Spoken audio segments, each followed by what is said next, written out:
যাবো। নমস্কার।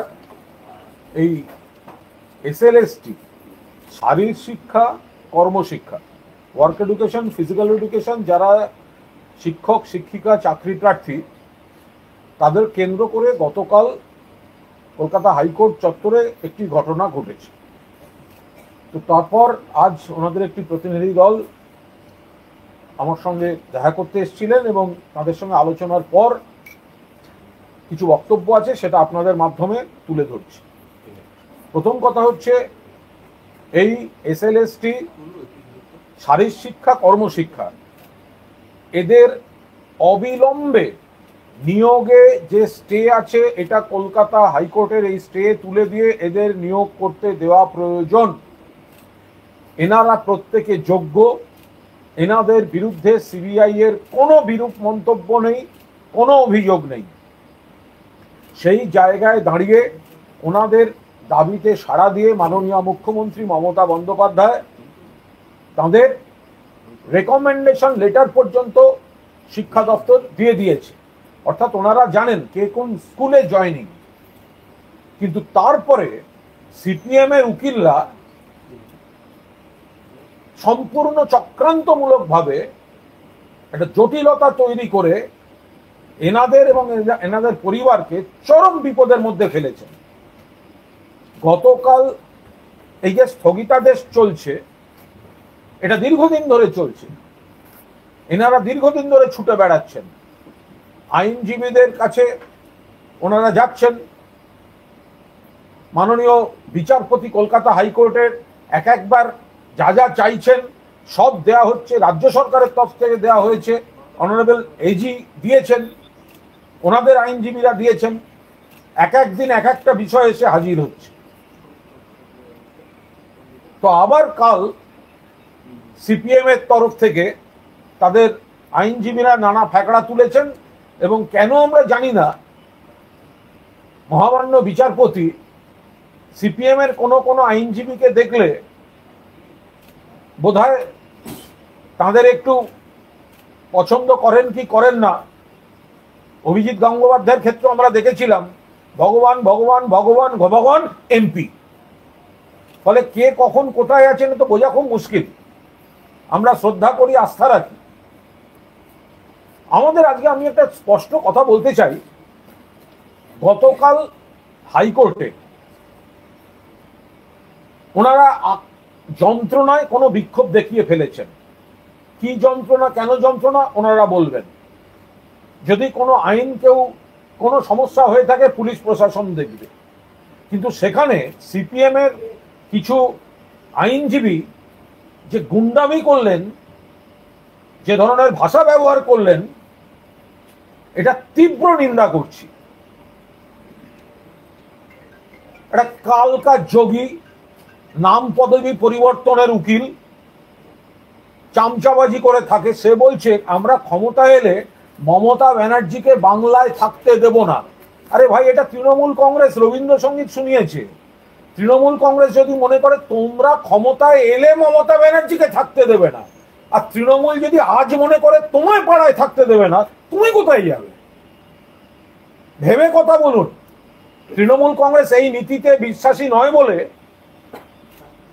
কেউ কোনো রবীন্দ্রসঙ্গীতের বাইরে যাচ্ছে না, কিন্তু তা বলে একজন চেঁচাবে মুখ্যমন্ত্রীর নাম করে ডেকে নিয়ে আয়, একজন বলবে ক্ষমতায় এলে। কারা বলছি তো? গুন্ডা, পাড়ার গুন্ডা, সব নাম পদবী পরিবর্তনের এফিডেভিটের উকিল।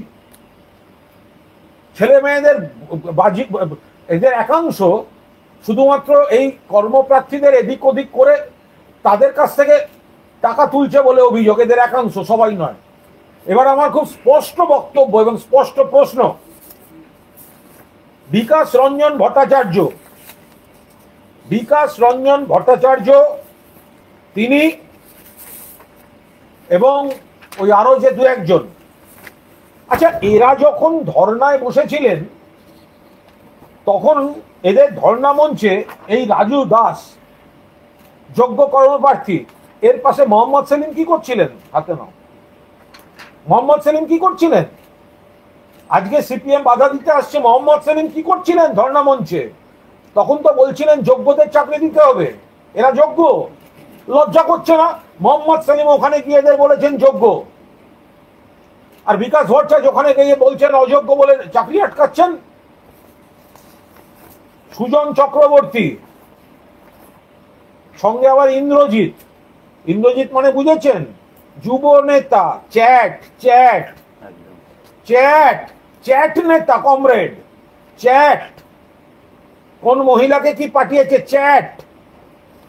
সুজন চক্রবর্তী বসে আছেন ওনাদের ধর্নায়। ধরুন সেই সুজন চক্রবর্তী, যিনি এনাদের চাকরির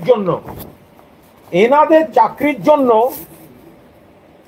6 জানুয়ারি 2021 মাননীয় মুখ্যমন্ত্রীকে চিঠি দিচ্ছেন, এরা যোগ্য, এদের চাকরি অবিলম্বে দেওয়া হোক। কে লিখছেন? সুজন চক্রবর্তী। কে সুজন চক্রবর্তী? সিপিএম নেতা। কোন সিপিএম এর নেতা? ওনাদের ধর্নায় গিয়ে বসে। আজকে বাধা দিচ্ছে কে? সিপিএম। কত বড় 2 নম্বরই ধান্দাবাজ দ্বিচারী হলে এই জিনিস হয় দেখুন। সুজন চক্রবর্তীর চিঠি, তিনি কি লিখছেন? যে শিক্ষক নিয়োগ, সেখানে বিশেষত কর্মশিক্ষা, শারীরশিক্ষা বিষয়ের প্রার্থীরা বঞ্চিত থেকে যায়। অবিলম্বে এদের, আর বিলম্ব না করে এদের নিয়োগের জন্য দ্রুত পদক্ষেপ করুন। কে লিখছেন? সুজন চক্রবর্তী। আজকে সুজন বাবু, আপনার বিকাশ বাবু কেন বাধা দিচ্ছেন? আপনাদের ওই কোচি কমরেডরা, তারা কেন এদের জীবন নষ্ট করতে নেমেছে? চাকরি খেয়ে মজা? ধরে থাকো, আপনি বলুন। বিকাশ রঞ্জন ভট্টাচার্য, যিনি এনাদের বিরুদ্ধে লড়ছেন, তারা একটা সময় ওদের পক্ষে ছিলেন, ওদের আইনজীবী ছিলেন। কত টাকা নিয়েছে? 27 লক্ষ টাকা নিয়েছেন। কে নিয়েছেন? বিকাশ রঞ্জন ভট্টাচার্য। বসে আছেন কোথায়? মঞ্চে। কাদের মঞ্চে? এনাদের মঞ্চে। আজকে বাধা দিচ্ছেন কে? ওই বিকাশ রঞ্জন ভট্টাচার্য। বিকাশ রঞ্জন ভট্টাচার্য এদের মঞ্চে বসে আছেন, এদের আইনজীবী ছিলেন। এদের কাছ থেকে নিয়ে উনি বলছেন আমি টাকা নিয়ে কাজ করেছি। এটা তো পেশাদারি ব্যাপার 100 বার। কিন্তু এটা কোন পেশাদারিত্ব? যে ক্লায়েন্টের কাছ থেকে আপনি টাকা নিয়ে তাদের চাকরির জন্য কাজ করেছেন, তাদের চাকরি আটকাবার জন্য আপনি অন্য জায়গার মামলা করছেন। এটা কোন দেশের প্রফেশনালিজম? এটা কি করে হতে পারে? বিকাশ ভট্টাচার্য কোথায়? জবাব দেবেন। এদের সঙ্গে কেন ছিলেন? কেন ছিলেন? আজকে বড় বড় কথা বলছেন। ধরে থাকুন। মীনাক্ষী মুখার্জি এদের মঞ্চে, শারীরশিক্ষা কর্মশিক্ষার মঞ্চে মীনাক্ষী মুখার্জি আগুন পাখি। আর আজকে সিপিএম ওনাদের ঘরে আগুন লাগাচ্ছে। বিপজ্জনক আগুন পাখি। সিপিএম আজকে এদের ঘরে আগুন লাগাতে নেমেছে, আর এখানে ফুটেজ খেতে গেছেন। দরদি মাসিমা ফুটেজ খেতে গেছেন। ধরে থাকুন।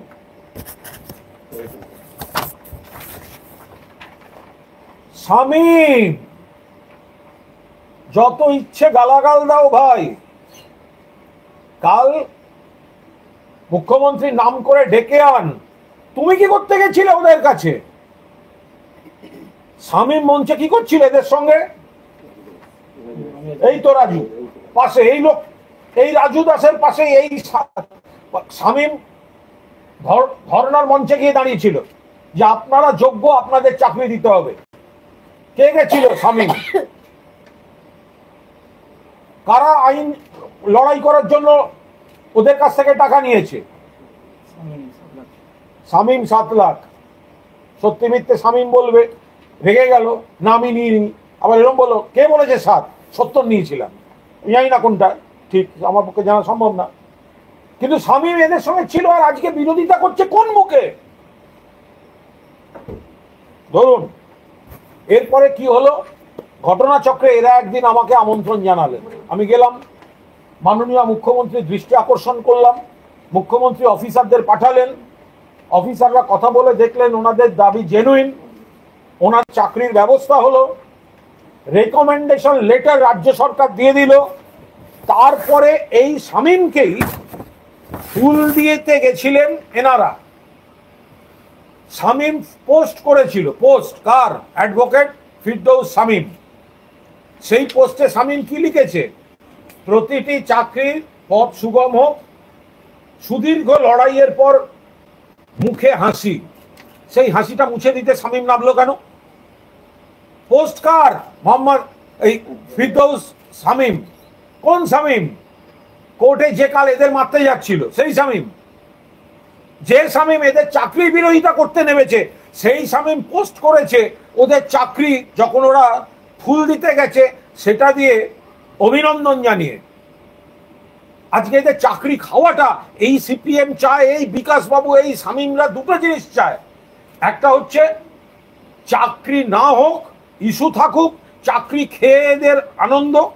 দ্বিতীয়ত আর একটা একাংশের উকিল, আমি সকলকে বলছি না, একাংশের আইনজীবী যত ঘেঁটে থাকবে তত লাভ। আপনাদেরটা করে দিচ্ছি, ক্যাশ দিন। আপনাদের হয়ে ওদেরটা আটকে দিচ্ছি, ক্যাশ দিন। এই অংশটা না, নাম পদবি এফিডেভিট করা ছাড়া কোনো যোগ্যতা নেই। এই 4-5টা ঘেঁটে রেখে এদের 2 পয়সা ইনকাম হচ্ছে। যদি কেউ চাকরির জন্য টাকা নিয়ে অন্যায় করে থাকে সেটা অন্যায়, তারা উচ্ছন্নে যাক। কিন্তু এইভাবে যে ঘুরিয়ে তাদের কাছ থেকে আর এক লুট চলছে, আইনজীবীদের একাংশ নিচ্ছেন, তার বিচার কে করবে? তার বিচার কে করবে? চাকরির সময় যদি কেউ বা কারা কোনো খারাপ কাজ করে থাকেন, আমরা তাদের কোনো অবস্থায় ডিফেন্ড করছি না, উচ্ছন্নে যাক। কিন্তু এই হয়রানিটা বাড়িয়ে এদের কাছ থেকে টাকা তুলে নিয়ে এদের কেরিয়ারের যতদিন এসব চলবে ততদিন কোনো কোনো উকিলের পোয়াবারও থাকবে। আমি সকলকে বলছি না, যে গালাগালি করবে ধরে নেব, পড়লো কথা সবার মাঝে, যার কথা তার গায়ে বাজবে। ধরুন, ফলে এই যে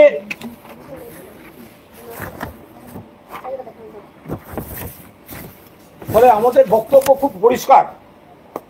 সিপিএম এর একাংশ যারা এদের ধর্ণা মঞ্চে গিয়েছিল, এরা যোগ্য বলে চাকরি দাবি করে, যখন রাজ্য সরকার চাকরিটা দিয়েছে তাদেরকেই আবার জটিলতায় এদের কেরিয়ারের সর্বনাশ করতে গেছেন। সেইটা যখন এরা প্রতিবাদ করছে, এদের গায়ে লাগছে পাড়ার চারানার গুন্ডার মতো আচরণ করছে। পাড়ার চারানার গুন্ডার মতো আচরণ করছে, গায়ে লাগছে, মুখোশ খুলে গেছে। চিটিংবাজ যারা এখানে একবার মঞ্চে, এখানে এদের মঞ্চে এদের যোগ্য বলেছে, এত বড় দ্বিচারিতা কেন?